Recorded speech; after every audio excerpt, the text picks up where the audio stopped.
Hello, everybody. Welcome back to DM Writer's Room. We're continuing on. We're trucking along through our brand new character-based campaign build that we're working on, starring a character that I love, whose title is The Sunburst. It's very good.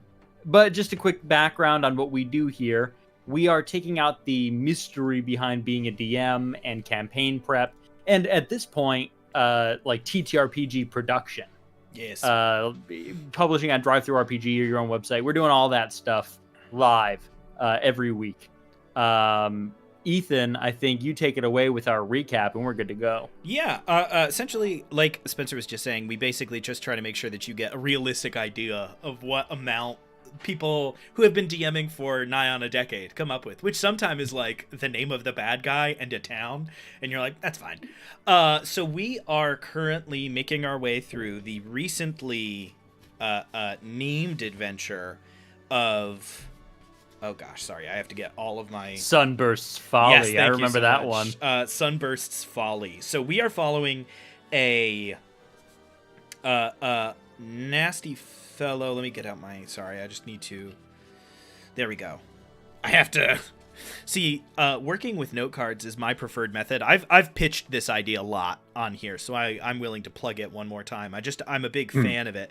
But it does mean that you sort of inevitably end up with just a fucking outstanding number of little note cards and sheets of paper. Althander Rylus the Sunburst. So the core idea, which if memory serves, I believe Spencer brought, was a hero falling to be a villain, was the core concept for what our adventures inciting incident would be. Althander Rylus the Sunburst is a sorcerer of wild magic who, while trying to kill Vendel Ariacus, scion of Pandemonium, discovered that by connecting himself to the realm of chaos, legally distinct from Limbo, that he could channel immense power into himself. In realizing such, he channeled that power and killed his entire adventuring party along with Vendel Ariacus, in the hopes that he could wipe away any record that he had made this discovery in the instant that he made it. This earned him the somewhat tongue-in-cheek nickname of the Sunburst, because as far as the rest of the world was concerned, there was two groups of people. Group A knew what Vendel had done, and so would give him a kind of shitty name like the Sunburst to razz him for killing his companions. And everybody else called him that because from their perspective, it was this intensely noble sacrifice of making a son of himself in that moment to save, assumably, the country, maybe the world. From there, Althander Rylus proceeded to create a sort of small syndicate of people who he promised great and terrible power in turn for service.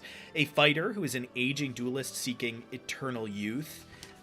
We do have, if memory serves... Romagon Brentis is the name of our fighter, who has started sort of a military police state in the hopes that he will be able to seize enough magic users to power Althander enough to get him the eternal youth that Romagon seeks. Working for him is Lestra Felsmith, who the party will either have to coerce or kill. The second is a barbarian named Mulgar, who simply wants to destroy the entire world. Mulgar is running around destroying sites of power that sort of stabilize the magical weave of the area, and you interact with him at a place called Bloodmane Grove, where you need to free a great guardian, and that will lead to the destruction of the nearby barbarians. You will be operating under the assumption that Mulgar is amongst them, and then he will arrive afterwards, having heard of the death of his extensive entourage. Is the hope. That is actually a note I need to get to at the end of our little recap here. We left off knowing that we needed to head in the direction of a blue dragon, as of yet only half named. We know that their name is Selzathene, but we were sort of mulling around different ideas for Selzathene the blank of blank, or Selzathene blank blank. We didn't quite get that nailed down, but I'm sure that we will. And we named our adventure Sunburst's Folly. So quite a lot got done. The only thing that we started doing bad is when we set out the things that we like and don't like about adventures. We were very specific that we do not like it when adventures assume what the party will do and what they will discover, and that instead we prefer to be given good locations and good information. Last time we spent a considerable chunk of the episode bogged down in trying to figure out what the party might do. So, all of those details I have put a little asterisk next to in my notes because they will be purged from the record, burnt and sundered. It is up to the DM to decide how he wants to, how he or she, three boys on a podcast, you know we got that default he going around, how they would want to move the party through those goals or how the party might choose to. Our goal is to create interesting locations with plot hooks and situations. It is not to figure out how to get from point A to point B. That has more to do with party motivation than it has to do with any of us. So, to open, we each should have a weapon that we believe is a good candidate for what this blue dragon is willing to be perfectly frank, wage war on mortals to receive. This blue dragon is willing to swear fealty to Althander Rylus and serve for a admittedly quite short time in exchange for this intensely powerful, I assume, magical blade. I guess one of us might have gone with the very fun decision that it is not intensely magical. It's just odd. It's just one of one. And that's why the dragon wants it. And maybe it's not a particularly powerful item. Mine's obscene. So, I think that's where we're going to pick up. Do we have anything else we want to make note of? Anything else that we think that the recap missed? If you're here watching, welcome, and send something in chat if you'd like to. For the couple of people that consistently tune in after stream, you're my folks. We salute the like 8 of you that get it every time. I see you. I see you out there. Okay. So, did we have anything else we wanted to cover? Do we want to just hop right in? I'm good with that. One thing I do want to say: everybody have your name list up. In case you need to name characters. I got it pulled up. I just did it. That's it, though. From our homework last week was having a bunch of names to use. A few of mine got sort of chopped and screwed, so... Yeah. Which is really fun. That is something I do like about having the 5 in order, is you can sort of pick one first name and one last name, and put something together that you're a little bit more interested in. That was awfully spooky. This is unfortunately, we're not doing anything for it. Welcome to the Halloween episode. No! We're doing last nothing. Year we did a spooky one-shot. Yeah, we did like a whole spooktacular one-shot. This year, we had larger projects on mind. That's all right. And so we have no sufficiently spooktastic. Maybe at the end, we'll do a bit or something. We'll, maybe we'll like... place a couple of Halloween characters in the classes we think they belong in, rather than any alternative. We'll see. Okay. So hopping in with our magic items. I will jump in with my first. I changed it right before because I realized the name that I give it could be construed as a little dirty. So the first one, I'm imagining either a Warhammer or greatsword, maybe something like hefty, because I want it to make sense that the dragon can interact with it.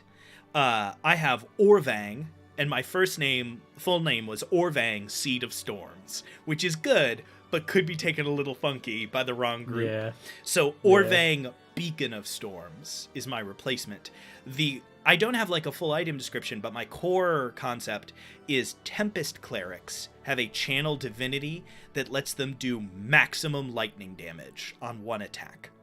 And so I think perhaps the wielder of this blade was in some way connected to either was a Tempest Cleric or is connected to that build. And so this weapon can do that once a day. Can once a day empower a lightning-based attack to do maximum damage, which a blue dragon would thirst for terribly. The ability to do lightning breath and know that you are doing the full 10d6 or whatever would be, I assume, a pretty powerful draw. That's my concept. All right, Michael. So the item I got, it's called the Crown of Self. It's a crown that allows you to duplicate yourself for 24 hours once a day. Ooh, so like a That's really fun. powerful version of Simulacrum. Like a really Yeah. strong. Exactly. That's great. They get the same. Whoever uses it gets same bit of everything on themselves. All that. Yeah, that's kind of all. Nice. Mine, I have two options for what it does, and this would be a choice for the group here. It is called the Amulet of Mourning. And the story behind it is Sunburst himself utilized the amulet. He wasn't a strong enough caster when he went to the final battle, but he had this magical item that allowed him to cast the spell Sunburst, 1, 2, 3 times a day, whatever it was, and deal out that massive amount of damage. So it's both powerful and has a historical significance both in the world and to this dragon, because it's interesting.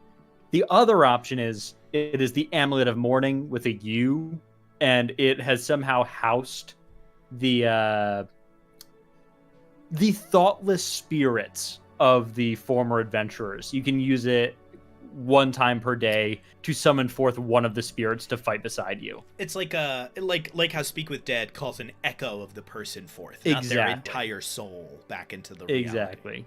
For the record, I just decided, for the fun of it, a young blue dragon using Destructive Wrath on their breath weapon would automatically do 100 lightning damage. Ooh. So It's like Power Word Kill. was that a crown or an amulet? Amulet. Okay. I like that we went in 3 completely different directions. I'm tempted to just say they get all 3. That all 3 of these items are Pretty real. fun. So we have Orvang, Beacon of Storms. We have the Crown of Self, and we have the Amulet of Mourning. Pretty fantasy-ass names here. The Beacon of Storms enhances lightning damage. The Crown of Self lets you create a duplicate of yourself. The Amulet of Mourning lets you call forth the spirits of dead heroes, or it allows you to speak, to sort of commune with the knowledge of some dead heroes. All pretty powerful. Calling forth the spirits of dead heroes, accidentally a pretty in-depth reference to the original Vecna Hand and Eye from like the old Jack Vance books, which I love, where the eye would show you a creature you had killed, and you would use the hand to pull them into reality to fight for you briefly. Pretty good stuff there. All right. So, All right. Here's my pitch. it's tough to pick. We don't pick. We're done. Cool. No, I honestly think the dragon is seeking one of the items. We can pick that.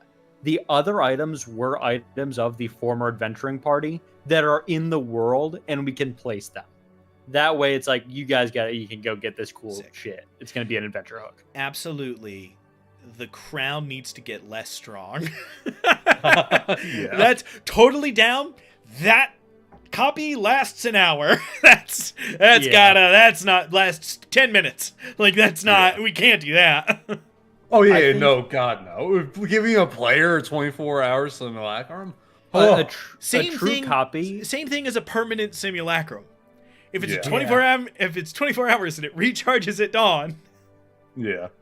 I think that 1 hour is fun because they would use it for things other than combat. If it's 10 minutes, it's basically going to be for combat and not much else. 1 hour is cool. Okay. Yeah, I could, like, combat perspective is cool. I can see that being used in, like, political gains too. Exactly. Yeah, make a If there's enough perfect time. body double. Yeah. Mm-hmm. I would say if we wanted to weaken it further, like if that's still too much, just be like another PC. I would make it have quarter hit points or half hit points or 1 hit point. An older edition thing that I've started to really love as I spend more time looking at, well, it happened recently. Spencer and Michael know the details. I read through like 5 old adventures a little while ago. Something that magic items used to do that they don't do as much anymore is once this ability has been used, it cannot be used again for a week. Like that used to be a much more iconic thing that was attached to a lot of items. Is once this ability has been used, it cannot be used again for 7 days. I think that some version of that might also be fun. Where it sort of, you use it, but it's not just like use it for the day at a pivotal moment. It's like, think, like, what are we doing in the next couple of days so that you can use it at the most opportune time. Fair. My only issue with that is the forgetfulness of the average D&D player will kick in pretty hard. It's a them problem. Yeah, for sure. I cannot adjust for the occasional forgetfulness of players. Yeah, well, that's my solution. Which one do we want for the dragon? I think it had to be the lightning. Yeah, That I fits. really catered to the fitting. dragon in a way that we didn't all. I do love these other two items. I refuse to get rid of them. But I do think that I have sort of nodded towards Young Blue Dragon the most.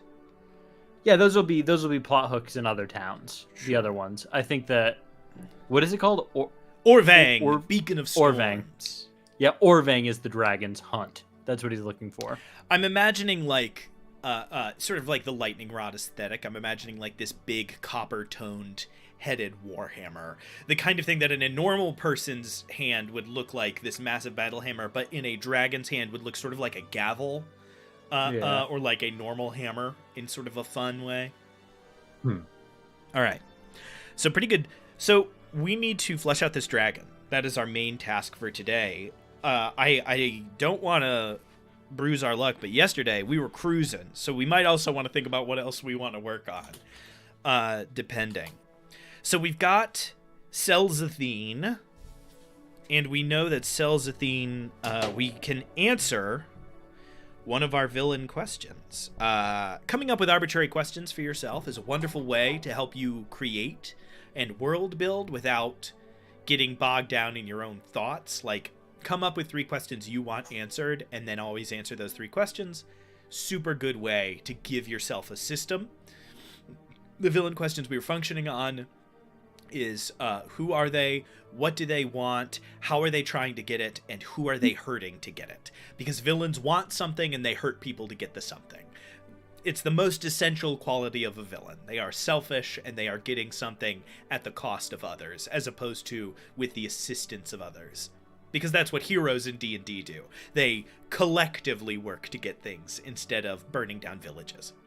So Selzathene needs a spooky name, like a title. Most blue. We need to pick if they are a young or an adult dragon, probably young. And we need to figure out what... We know what they want. We need to figure out how they're trying to get it and who they're hurting to get it.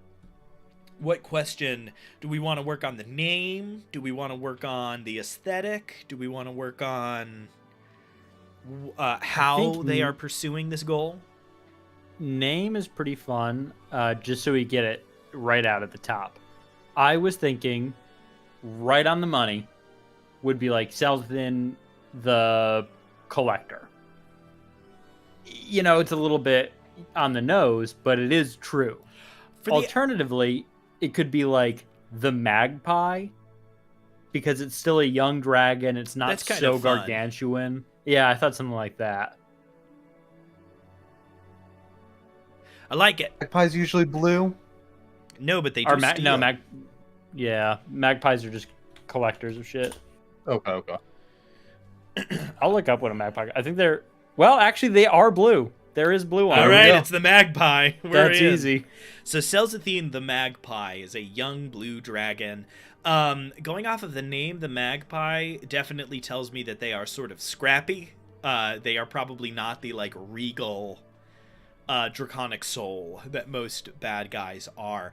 And I like the name being on the nose because it's important to remember that like we occasionally read a D&D book to write a review or whatever, and so have a very keen awareness of those kinds of things. I think the average party knows that there are colors of dragons in the book, and they look it up and go, which one do lightning damage? I don't think a lot of people are sort of fucking with all the extra stuff. So queuing up what the thing's function is, I think is really a solid choice. Ironically, blue dragons are some of the only dragons that really give a shit about having a big treasure hoard in D&D, like in the sort of typical sense. Red dragons are like tyrannical beasts. Green dragons hoard. I think green dragons hoard magic. Black dragons are just especially cruel. White dragons are hunters.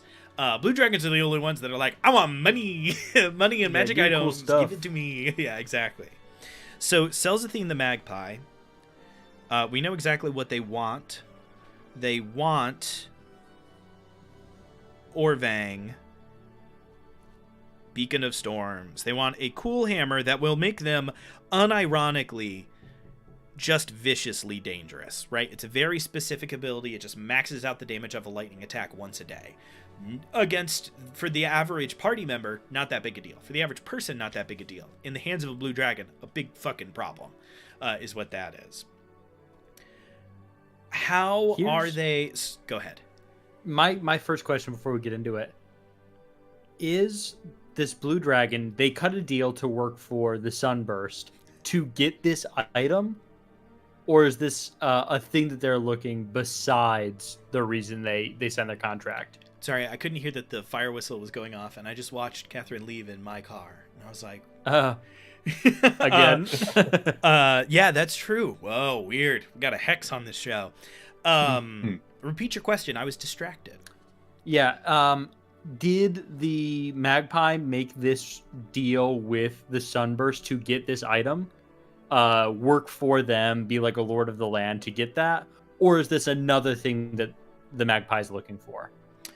I think they have made a pretty direct deal. I think that the Sunburst has said, when I'm finished, you will get it. Because otherwise the Blue Dragon would have betrayed them by now. Mm-hmm. Got it. Just wanted to be sure. So Orvang, the Beacon of Storms, is the long-term goal. That's what they want in the long term. What do they want right now?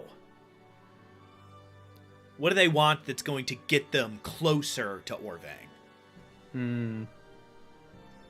I think that with all of the magic users being taken, being kidnapped and then used as batteries, there are magical troves being left behind. They can be as small as like a sending stone or as large as a deck of many things, just around this region, right? Those wizards are being stolen in the night or taken away. There's shit around the entire countryside. So what they're doing now is collecting those items. The question is, how is that going to be dangerous for other people? It's dangerous because it's an accumulation of magical goods in one place. But what you've done, we've just stumbled upon. I'm having a little bit of a brain blast here. You've created a pretty powerful ecosystem. We haven't really thought of these things as connected before. We have a group that's looking for magic users. We have a group that's looking for magical sites, and we have a group that is looking for magical items.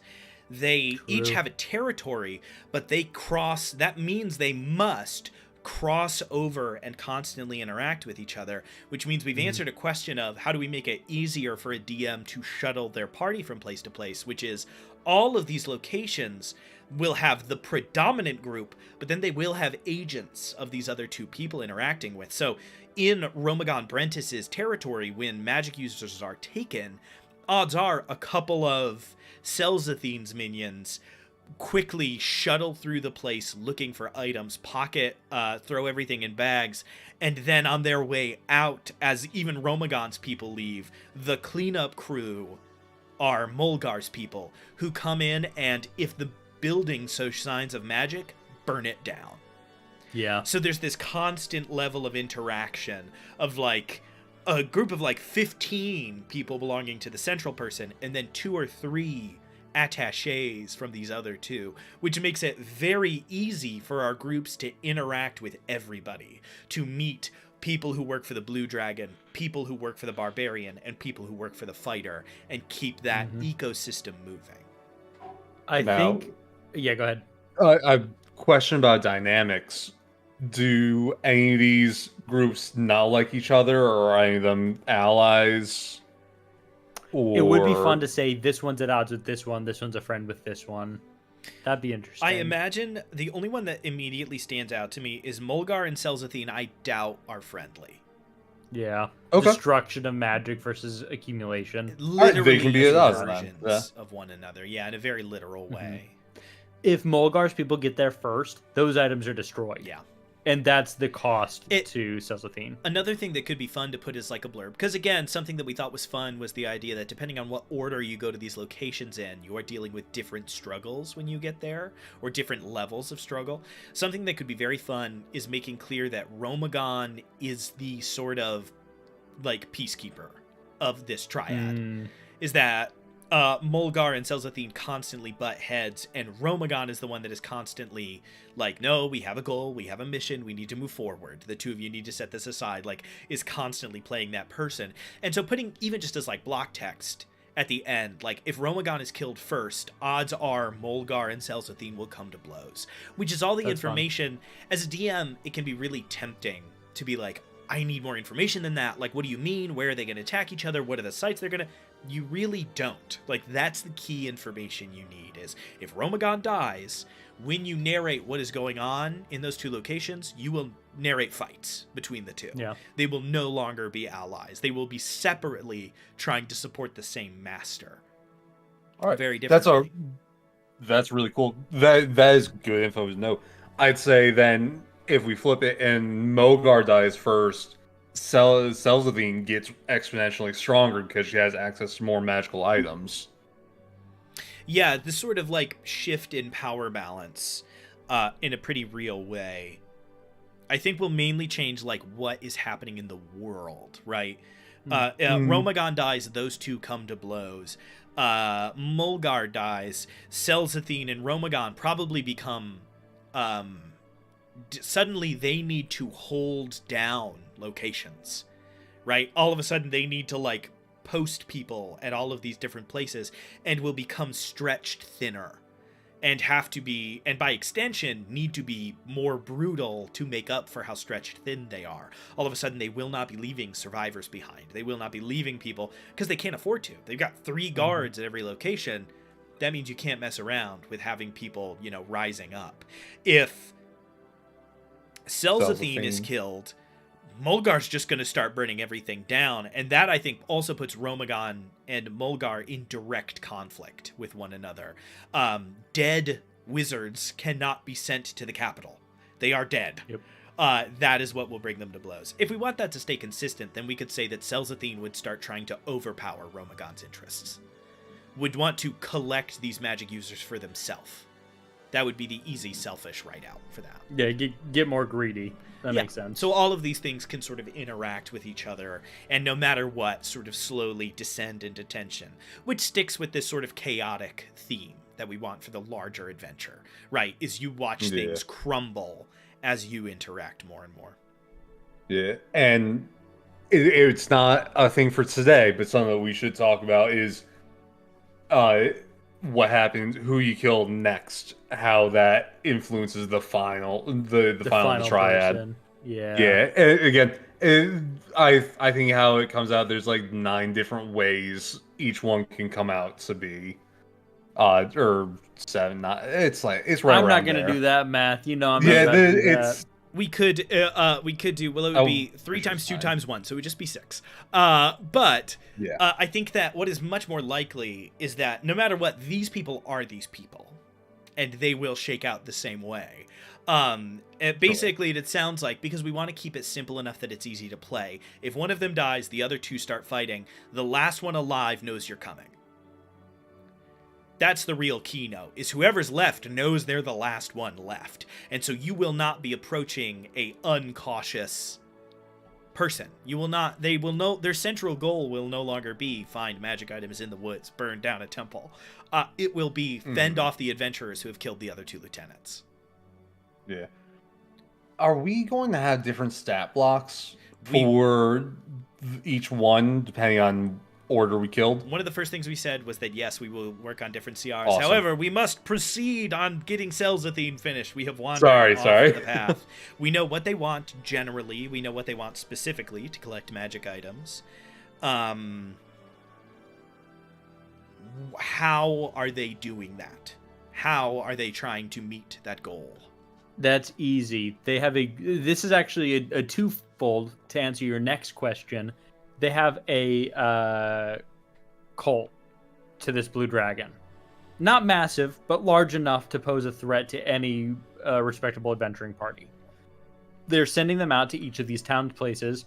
When a wizard is taken or a sorcerer is taken, they go in, they get the magic items, they come back. Second question, how are they hurting people? The cultists get the magic items. The dragon doesn't want to burn magic trying to figure out what each of these magic items do. The cultists get them, and the dragon says, figure it out. Go use the magic items and come back to me and tell me what they are. Cultists are going and like blasting people with scorching rays from a staff or whatever. It's like, oh, go do this, take out that territory. They haven't given me gold this year or this month. Go burn some townsfolk. So very interesting. So that sort of changes the texture. We're getting sort of a little bit of a more like mad scientist kind of vibe off of this blue dragon. Then if it's about like experimentation and note taking, that's very different than put it in my big hallway. That is a very different thing. So this blue dragon is collecting not just the physical item, but they want to know how it works. What does it do? Be specific. Take notes. Use it a couple times. That is very... And then put it in my big vault in the back. Yeah, and then put it in my big vault. But it changes the texture a little bit. It tells me, most importantly, that Selzathene wants to use these. These are not... there to be put in a display case and allowed to grow dusty. If they want to know what they do and how they do it, that means they are to be used. So Selzathene does not rest on these items. They want to make use of them to grow more powerful. Which is fun for how we describe the final battle with Selzathene and the cultists using the magical items in the hoard. That's the payoff. They're using that shit. You're going to get hit by a staff of warding wind or whatever. Yeah. That area, depending on when you go into it, people are gonna get so many items. I think Players. that what we get to do, fortunately, because we are DMs, is we get to just be like, you see them collecting them, and then we get to put in like 4 good ones. That it's like, you might want these, and then a bunch of just like, this stone casts magic stone on itself in your hand. Copper tier item. That's all it does. It's like, this is a stone that always has magic stone cast on it. And it's like, okay, kind of fun, but you're like, all right. I'm not going to tune to it. That's for fucking sure. Yeah, because inevitably it's going to be a long list of common magic items. And when they do find the occasional uncommon or rare magic items, which will probably also change depending on when the party shows up at this location, which we can easily justify. If you're showing up at the early levels, the blue dragon has only begun this task, and so you will find common, maybe 1 or 2 uncommon items. If you go fight the other 2 people first, Selzathene has the commercial hold, has the most people, had the most time, and so you might have to deal with a rare item or 2, which can be pretty vicious, like staves and magic foci in rare. Sometimes they're carrying around like lightning bolts. Like sometimes they are pretty vicious. Get blasted. I love this already. I think this is a super interesting plot. And so we also have a pretty clean A-B for Selzathene, right? So their B is go kill the dragon. Are they hoarded in a building, or are they hoarded in a cave or whatever? I feel like we dealt with, in the first area, we dealt with a town. So that's a building. There's a dude in a fort. Second area, it was they come to in you. the fields, and then they come to you, so that's not really in a building. Third area, it's got to be something. It's a fucking dragon. It's got to be pretty badass. I could see like a bank being the place. So this was like the former capital city before Sunburst took over. So there's like rundown buildings, the massive central bank with a vault in the back. That's where you go to fight. I think that's pretty fun. Yeah, we could do recently abandoned, or we could do ancient. Those are the 2, I would say, clearest options. I feel like ancient will be a little bit more magically inclined. Abandoned will be a metal bank vault door that closes. Do you have a preference? We're not going to get another chance to do ancient. We should do ancient. Okay. All right. So we've got this like ancient vault that they have set up shop in. I like the idea though that the vault is empty, like it had been previously robbed, and they just found it and were like, tight. This'll work. So part 1, what specific thing do we interrupt them doing? Right? So it seems, if I had to guess how we're going to structure this as an adventure book, I would say it seems like we're going to go, based off what we said we like, here's the bad guy, here's where they are, here's what they're in charge of, here's what they're doing. If you would like to come up with your own thing for the party to do, this is the framework. If you wouldn't, here is what we provide as the stock item that we think. So, like, for example, Romagon Brentis, we have the beginning adventure being Lester Fellsmith is trying to collect an item of power to help them do what they're doing, something that will empower the scrying pool. So basically, we would do everything else, and then we would say, like, Lester Fellsmith is trying to increase the power of their Lord and Master. You can come up with a way that you think they would do that is relevant to the players, or you can do this. This is the thing we provide as our option. So I think we know Selzathine wants to get a powerful magic item, right? There is a record of an actual thing, not some common shit, not a fucking message stone, something serious that's in the area. Yeah, and I like the idea of we've had NPC protection, we've had stop somebody from getting an item.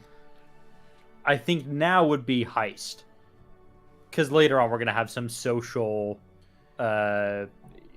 dealing with political intrigue. So right now it would be like heist some item before the dragon can steal it. I think would be fun. See, that makes me want to put the dragon in a city, because it's fun if you're in the same city. I don't know. It's just that just feels good. Yeah. No matter what, I think so. It's a heist, and that's enough information. We'd be like, we visualize this as a like 2-level, like level 6 and then 7 heist arc, where it's find out what's going on, track down the item, get the resources, make a plan, break in, get it, get out. That's level 1. Interact with the cultists, get the rest of the way away. The blue dragon hears of what you're doing. You know that you can't get away. If you try to leave the city, you're in open fields, and you've made an enemy of a dragon. You will die. Your only hope is to kill them in the city walls, where they do not have the advantage that flight would lend them. Address the fact that they can fly away, break in, get to them, kill them. That's level 2. It's a perfect do a cool thing level up, do a mega dungeon level up. I've got no beef with that. So Perfect. What do we visualize as the heist in just like a sentence or two? Like, is there a core idea that we are excited by? This is more detail than we went into on these other two. On the other two, we were just like, free a guardian and get something to power the thing. Like, that's what we did. It's hard because for the dragon, like, any magic item is fair game. It's not specific enough to be like, oh, the obvious answer is this. So, like, what would be cool for a party, I think, is how we should look at this. So that way, when they get the item, inevitably, they get to use it, and it's badass as hell. My first thought is a deck of many things. Is it game-breaking? Yes. Should you ever put it into a game? No. Do I like it? I do. Is there any other items that jump out at you as like, oh yeah, that's badass? Like, I would like to, if I was a player, I'd want to find that. Vorpal sword. Something they'll never see coming. I don't know. People love talking swords. People love magic items that talk. That is one of the favorites. There are a couple of oddball ones that can be pretty fun. Like Professor Orbs are pretty fun. It's like an orb that's like an expert on 2 topics and will talk at length about it. Scroll of Wish.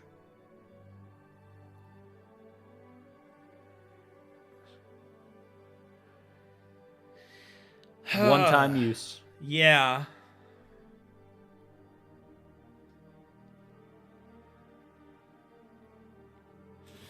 I want it to work, but how do they not just wish the Sunburst has a heart attack? Because that's not All right. necessarily how Wish works. Up to DM's discretion. They can just be like, we're not doing that. Wish has like 6 things that are pre-prescribed. You can do those 6 things. And otherwise, you have to ask the DM. The DM says yes or no. DM says, no, you're not going to ruin the adventure. My go-to... Something... Sorry, go ahead.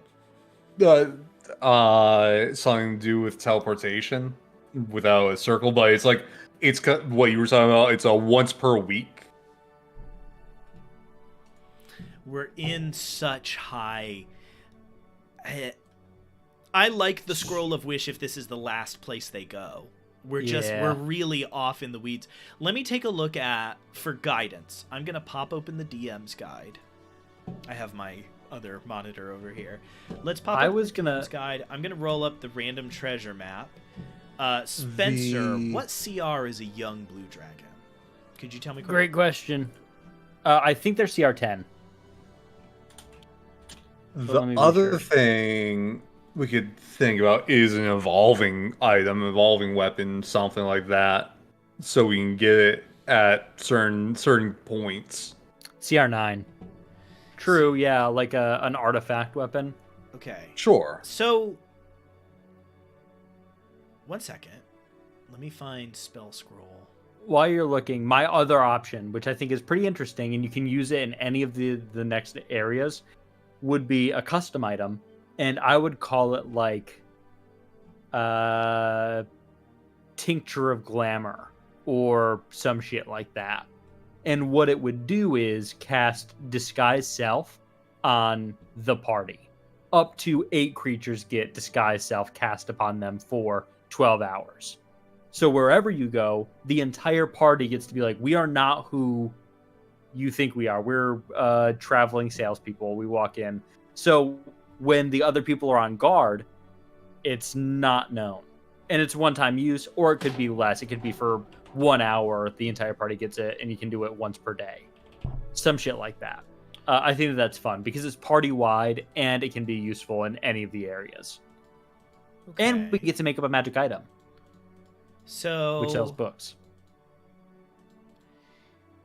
I don't know how to tell you this. At CR10, magic item table E, is it Wish, has 9th level spell scrolls on the list. Wow. You can go too high. You can go up to magic item table H. My game sense unmatched. And H unmatched. Let me say this: H does not fuck around. Yeah, because you have access to A, B, C, D, which are like single-use items, and then you have F, G, H, which are larger use items. 1 CR higher at CR 11, you get access to magic item table E. So, depending on when the party arrives, they're not going to fight a blue dragon in a room by itself. Right? They're going to fight the blue dragon with a knight or 2. That's probably going to get us CR math-wise up to CR 11. I like the idea of the wish spell. I think that we can do that, or we just give them an alternative. Just say the item here is a spell scroll. If your party is a little bit shenanigans resistant, a spell scroll of wish is a fun and engaging item to give the party that makes them ask themselves moral questions, like which of us has a goal that is worthwhile.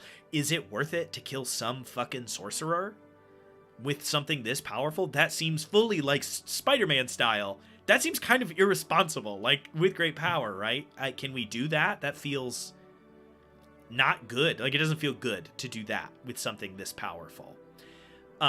If they are too shenanigans prevalent, make it power word kill. Incredibly fun, deadly to the nth degree, and they're just like, what the fuck do we do with this? Because the sorcerer can counterspell, can just go, and it's gone. You don't want that, so you're sort of left with this item without knowing exactly what to do with it. And you are about to fight a young blue dragon. They're gonna be tempted to just be like, do it now! And kill the dragon, which will be an incredible payoff. Another idea. See, now this is... sorry, go ahead. How like an anti-magic item? You're about to go into a fight with a sorcerer, or a mage. I could see that, like a cloak of protection, like cloak of magical protection. You do like counterspell, and certain amount of times per day. Power word kill would not instantly take out a young blue dragon. They're sitting pretty at 152. HP. Oh, nice. Yeah, you know, they'd be like, let's do a couple rounds of combat with it, and then we're gonna. And if you wanted to be a real, here's where Spencer and I diverge. When it comes to DM work, I can be a real shithead. Spencer's not as much that guy, so I'd be very tempted to be like, to seed in the world that this blue dragon has killed a lot of spellcasters that have fought it before, and have the party find out that it just has one of the magic items it has is a what do they call it? Ring of spell turning. And so using this scroll could get you in hot water. For those of you, for the uninitiated, a ring of spell turning is a legendary item. While wearing this ring, you have advantage on saving throws against any spell that targets only you. In addition, if you roll a 20 for the save and the spell is 7th level or lower, the spell has no effect on you and instead targets the caster. Obviously, that is not perfect one-to-one, but we could sort of bend this magic item into a shape that we like a little bit better. It could be kind of fun to reverse it. I often think that there's not enough magic items that are built to deal with large threats but not small. I like the idea of a turning ring that only counters 7th, 8th, and 9th level spells but does nothing against 1st through 6th, because it's just not for that shit. It's just it just doesn't help it. Okay, I think we have 3 options, which is we can write those down and say that'll be a decision for later. Oh, and then or for the DM. Michael hit me with that anti-magic. Let me pop that in. There's not a good. Sorry. So I know there are spells that are. I mean, one of the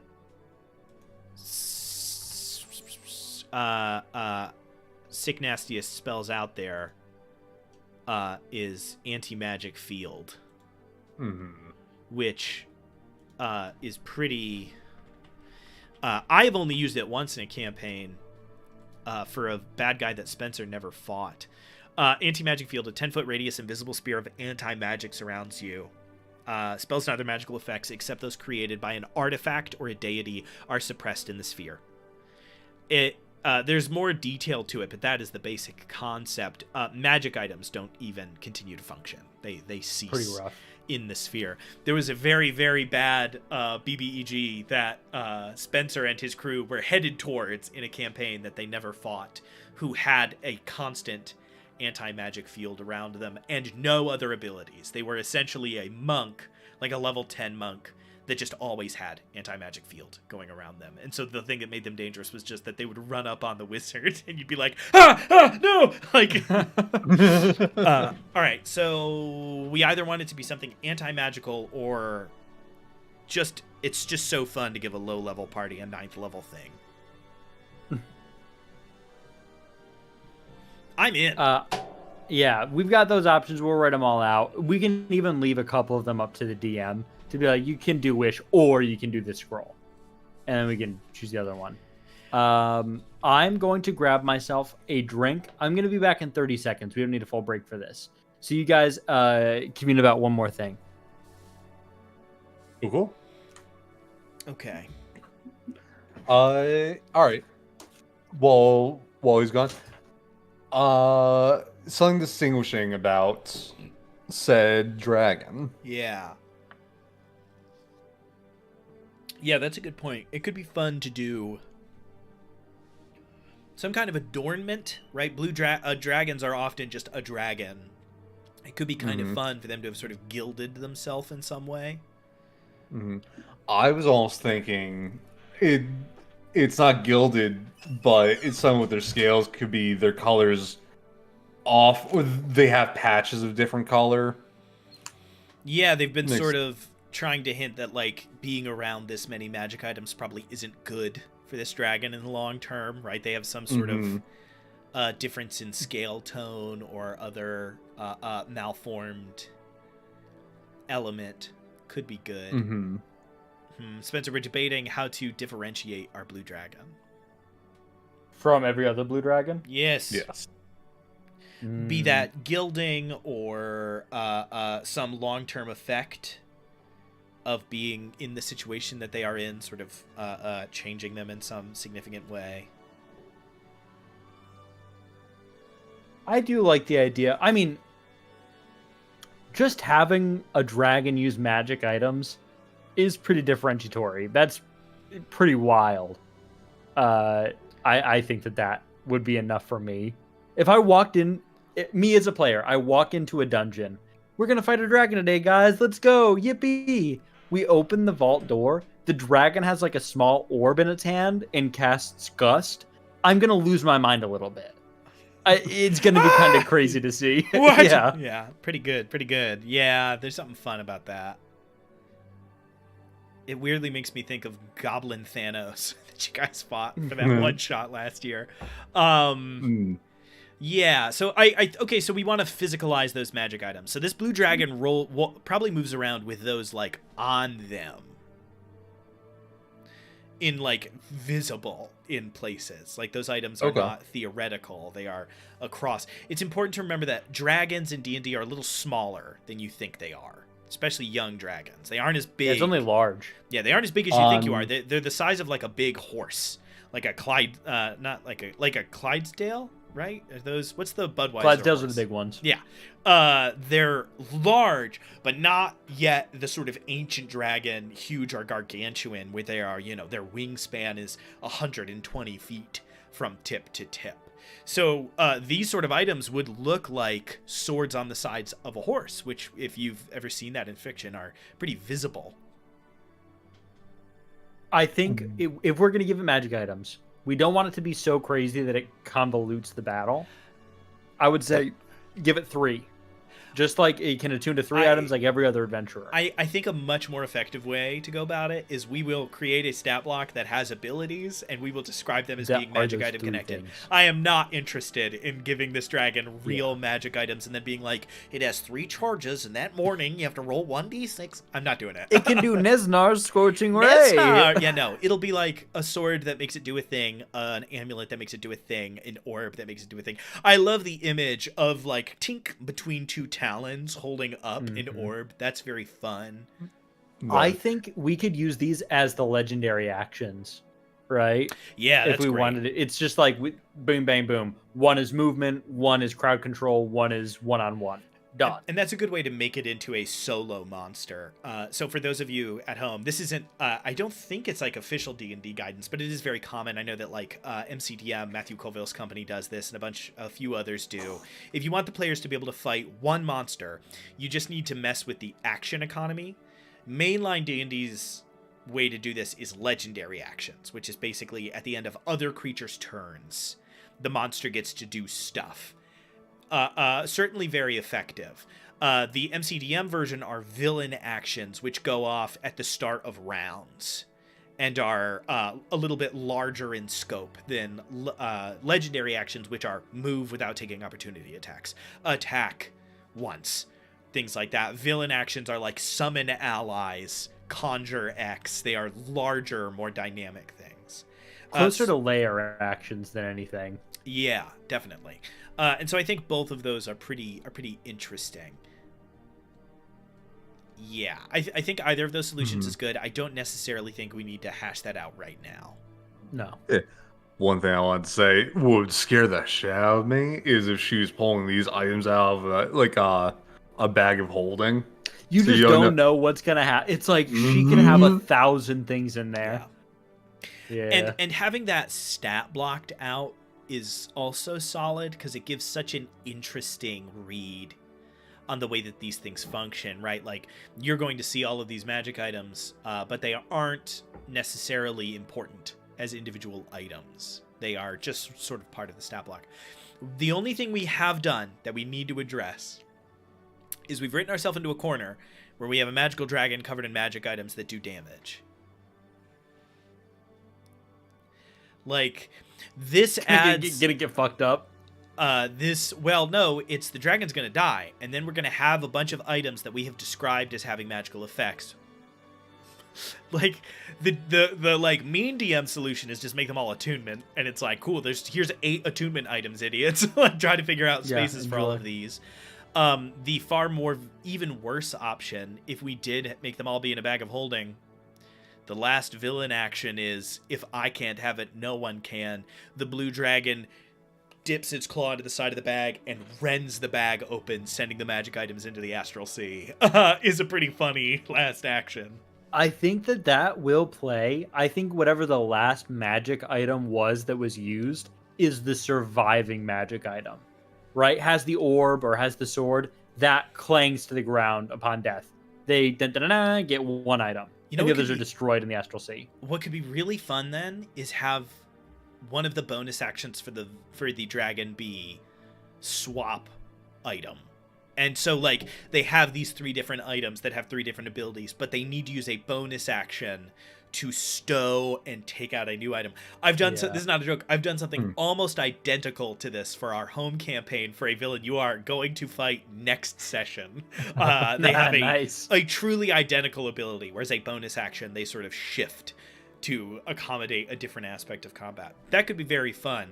The players wouldn't know it, but it would be interesting for them for the right person to be like, after they kill it, that item drops. For the right person to have the thought of like, how did they know which item would be out when we killed it? Or did they not know and we missed out on the other 2 items? Like, yeah. The warrior, the fighter's gonna be like, fuck, no, I wanted the sword. But it's the orb, and the wizard's like, I got the fucking orb. It's perfect. I'll make note of that. I'll just put it's a bow and arrow, and everyone's sad because nobody's playing as the no ranger. No ranger. That's pretty good. The fighter's like, I think if I take a long rest, I can change my thing or whatever. Class. I'll do item shuffle, bag of holding. That's pretty good. Okay. Boys, we continue our streak of sparkling productivity here. We've got 3 villains, and we know what these nasty, nasty boys are up to. We've got our initial villain pretty well flushed out, and what it is that they are up to on their turf when we interact with them. We have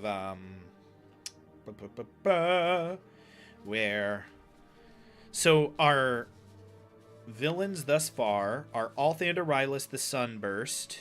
The first one we encounter is Vericon Wren, who is a member of the Golden Gloves, who is immediately responsible for the kidnapping of Pyrrha Maelstrom, who's actually Pyrrha Selvith. And then later we are introduced to our big bad there, Bartholomew Theckel, and his wizard Dovithar Garin. So that is our initial band of nasties. That is our sort of Penguin and the Joker for the beginning section. We then meet Romagon Brentis and Lestra Fellsmith. Mulgar, who does not have a sort of lieutenant as we have selected them, and Selzathine the Magpie, another figure. I imagine our secondary villain will be the person with the scroll.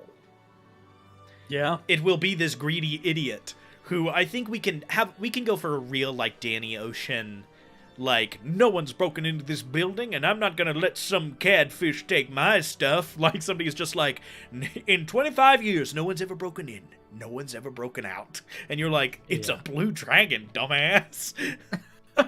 It can destroy the wall.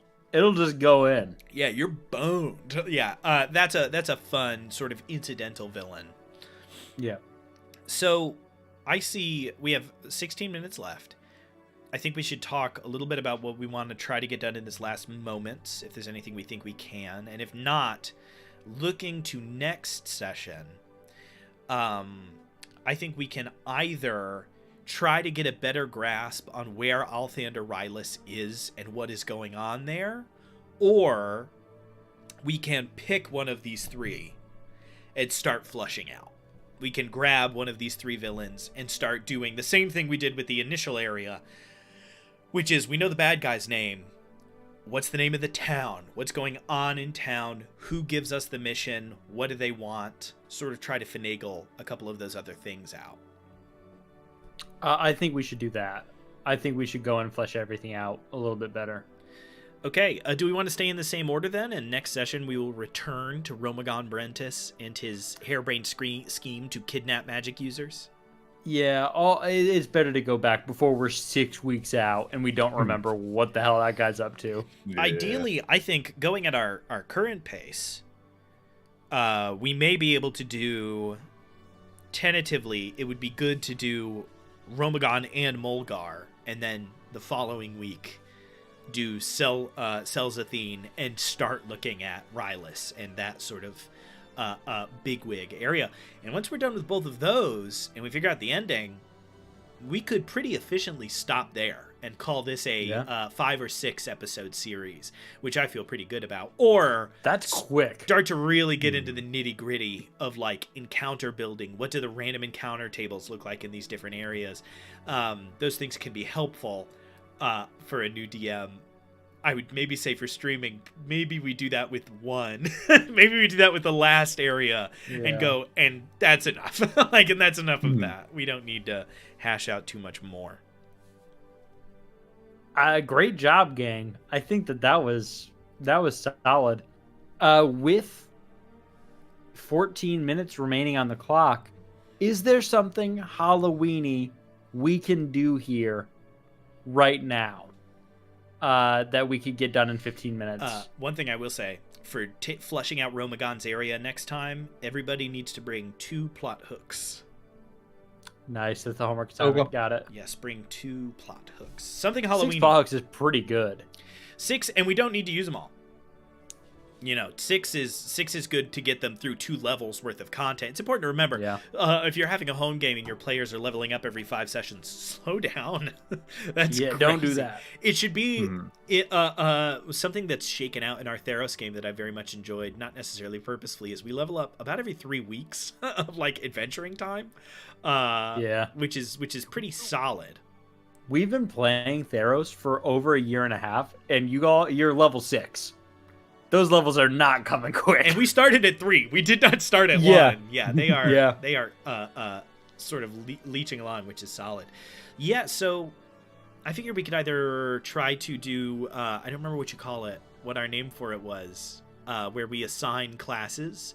We could do that to some sort of typical Halloween figures. Pop culture character creation? Yeah, we could hit a couple of pop culture character creations for some sort of iconic Halloween figures. Yeah.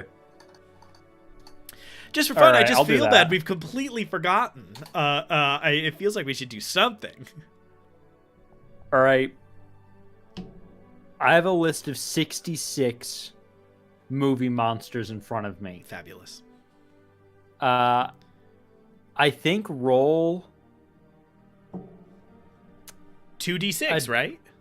Yeah, 2d6, but then the minimum would be 11. Oh, that's fair. So 2d6. I can just do a random number generator. Yeah, random number generator. We forget that random number generation exists because we have dice in front of us all the time, so forgive us. I've got the only random number generators I need right in front of me. All right. All right. 66, you said? 6. All right, we got 29. 29. 29. Let me scroll. Just for the record, Spencer, Godzilla. Your signal has gotten a little choppy. I'm not sure what has visited that upon us. 29 or 26? What did you say? 29. 29. 29. 29 is a quote, Clover from Cloverfield. Clover from Cloverfield. Interesting. Didn't realize that the monster in Cloverfield was named Clover. Yeah. But there you go, everybody. If I had to pin it down, I would say if I'm thinking my way through the monster stat blocks that I know, that I feel like would be... It's interesting. Clover doesn't really do much. It moves between buildings, it's fast and aggressive, but there's no laser breath or anything, right? No, it breaks shit with its... It is very bat-like. I'm going to tell you right now about Clover. I saw a picture of it. It's very bat-like. My first thought, 1-to-1, we're looking at Vampire. But that's our home shit. Yes, there was. I don't think that's real. Yeah, our OG back in the day, we ran a Curse of, and both of our Curse of Strahd campaigns. Eventually, this horrible beast named Vampire was revealed to be the origin of the vampiric curse. Was revealed to be the sort of true villain. pretty similar. There is a creature that looks sort of like it. It is what happens if you betray Lolth. You get turned into this demonic hybrid with these little T-Rex arms and this white hair that looks quite a bit like it. I can't remember the name off the top of my head. I think they might be like Daragoths or something. If I was going to just stat block it out, I hate to say it, it's just a T-Rex. Yeah. If I was running a campaign and you guys were going to fight a kaiju, I just I think T-Rexes are a solid low-level bad guy. They're like CR5. You run into them in like the right situation. They're pretty scary. You get to move on. I would add that it does double damage to structures. There's a name for that ability. I can't remember what it's called. Here, I've looked up the statistics of the Cloverfield monster. Yeah. First of all, insane. Length, 1,200 feet. Bigger than I thought. The fuck? That's massive. That's the Tarrasque. So big. I was gonna say I'm looking at scale. It's about the size of the Statue of Liberty. Yeah, that's wild. Abilities. Has extremely thick skin, which is heat resistant, and enables it to thrive in extremely high pressure environments, as well as cope under heavy fire from human weaponry. Also has great physical strength. If I were statting it out, that means high AC, high HP, and a ridiculous strength. Wisdom and intelligence in the dirt. This is a full-on bruiser monster you're fighting. I hate to say it, at AC 25 and 676 hit points, I think the Tarrasque could be the move. The Tarrasque is the monster. -4 intelligence plus 0 wisdom.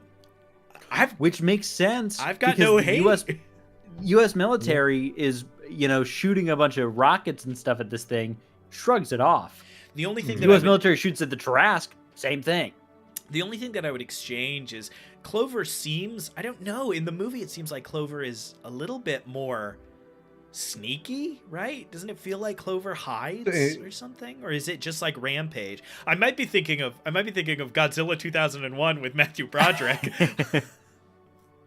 I thought more Rampage than hid. Yeah, I guess I could be totally mixing up my monster movies. I guess that makes sense. I am a firm believer. That is my favorite cheesy horror movie. Not even really horror. My favorite cheesy monster movie. No, is 2001's or like 2004 Godzilla with Matthew Broderick is just so fun. Jean Reno plays this like French special ops guy who's trying to kill it before anybody can know that the French accidentally created it. Super weird movie, but pretty fun. In a kind of bizarro way. Ooh, the monster also creates parasitic bug-like creatures that fall off of it. So you do have minions built in Clover's stat block. Am I? Mm-hmm.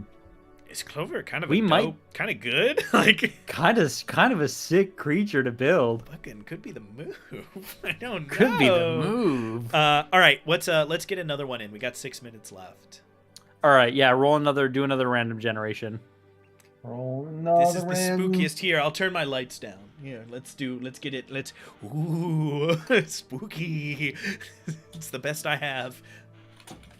We can do so. Oh no, my light actually did just break. That is very funny. We could do like, let's get a little villainous here. Ooh. Oh no, that didn't work at all. Well, I tried to make it spooky over here. Couldn't do it. 36. 36. Pretty similar.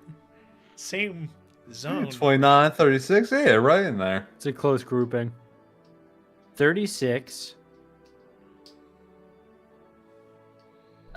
Sorry. I don't recognize it, so we're going to skip it. What? Can I ask what it is? What was it? Darkness from the movie Legend. 1985. Giant devil played by Tim Curry with huge horns.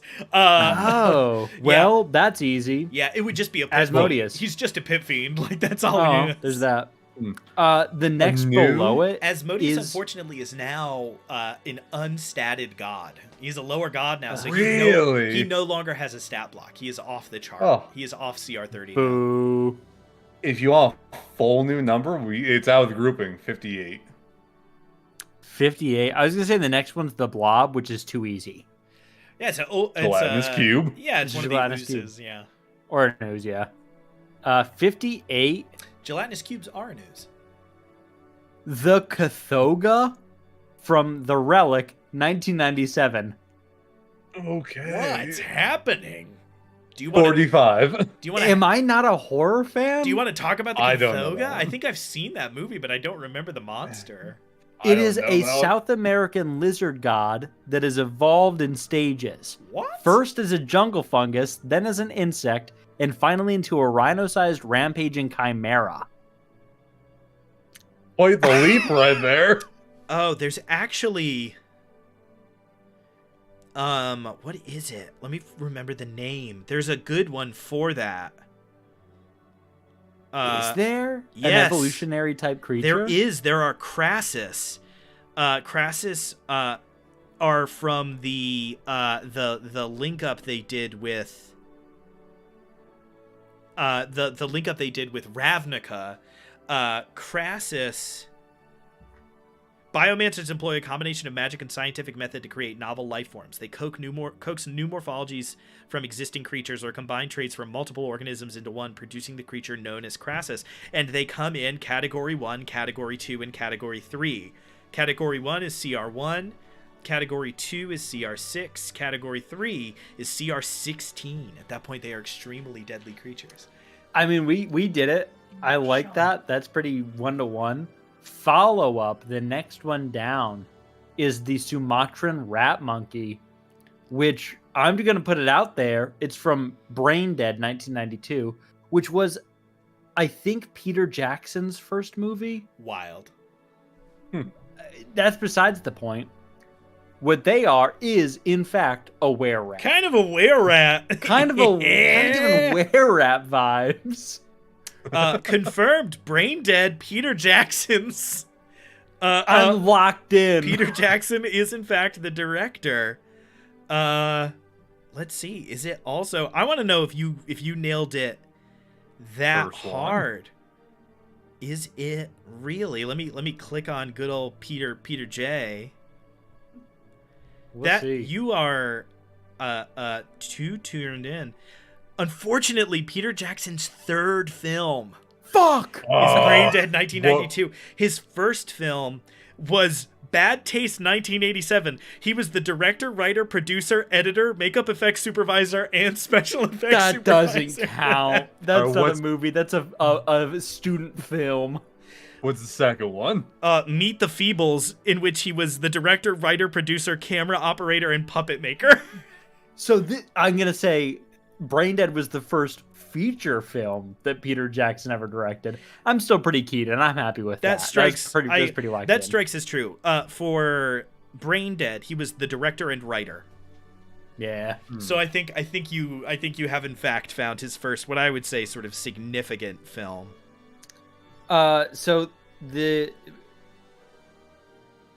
Simeon Radicus, the rancid unofficial star of Jackson's 1992 Splatterfest, smuggled from Skull Island our cuddly monkey rat, King Kong, Skull Island? Thrashes in its cage at Wellington Zoo, merrily spreading its zombie pestilence and looking like a skinned chihuahua crossed with Nosferatu. So were-rat, it is a were-rat. As a were-rat. 3 for 3, we did pretty good. You can't keep me from the were-rats. You can't do it. They're fun. I think that we have finished off with a wonderful little Halloween spooktacular here at the end. Fabulous work. We nailed down the dragon, flushed out the plot, picked some magic items. We have a clear goal for next game, and we did it in one of our shorter sessions. We only had like an hour and 15 minutes for this bad boy, so we really hammered through. Exactly. We started at like 7:45. We are at an hour 22 right now. So for an hour and 15 minutes, that's not bad right there. Pretty solid stuff. All right. So I guess next week, please join us, and Spencer, do your spiel, because I don't know it. Easy. Thank you, everybody, for tuning in to DM Writer's Room Season 2. Yet again, we are just moving through these episodes one after another. Keep tuned in for at least the next few sessions here while we finish up what I thought was going to be a much longer process on Sunburst's Folly. You can find us on TikTok, on Instagram, on Facebook, our website, ttrpguy.com, on Twitch, TTRPguys, YouTube, follow us, subscribe to us, keep in the loop for all of our publications, our memes, our streams, etc. We are changing up our schedule, as a matter of fact. It's going to be Wednesday and Thursday. We're going to be doing our streams. Yes. Wednesday, we're keeping our same Theros, the Party Makes Things Worse stream time. That is 7 to 10 p.m., more likely 7:30 to 10 p.m. Tune in during that. We don't dare try to break into the Thursday time slot for that show. No, that would Hopeless. be wild. Just trying to walk up on the side of Critical Role and be like, room for one more over here? Just sort of sneak in. We're going to do like 3 p.m. to 6 p.m. No, we're not doing that. Wednesdays, catch our Party Makes Things Worse actual play Theros campaign. I'm the DM on that one. Michael and Ethan, as well as our friend Stefan, are our players.